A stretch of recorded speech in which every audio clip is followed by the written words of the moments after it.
আসলে কেউ আমরা কখনো একটা মেয়ে মানুষের জীবনকে অনেক বেশি প্রাধান্য দেই না। কারণ আমরা চিন্তা করি পুরুষের পায়ের নিচে অবশ্যই মেয়েরা থাকবে, স্বামীদের অধীনে মেয়েরা থাকবে, তার স্ত্রী থাকবে। একটা মেয়ের কখনো অভিমান প্রকাশ করার কোনো জায়গা নাই, কষ্টের কথা বলারও কোনো জায়গা নাই। ধরেন একটা মেয়ে মানুষের বিয়ে হয়ে গেছে, সে যখন তার কষ্টের কথা তার মাকে বলবে, তখন মা নিশ্চয়ই কষ্ট পাবে। আমার মেয়েটা ভালো নেই, আমার মেয়েটা এমন আছে, কেন তার স্বামী তার সাথে এরকম করে, কী অপরাধ ছিল।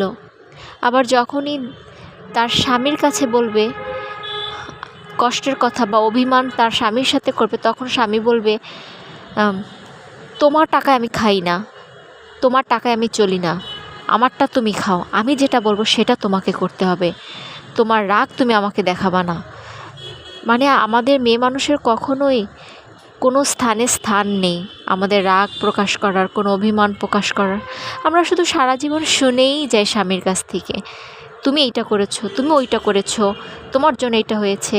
কিন্তু আমার জন্য কি হলো না হলো সেটা কখনোই কেউ বিবেচনা করে না। সব সময় স্বামীর কাছ থেকে আমাদের কটু কথা শুনতে হয়।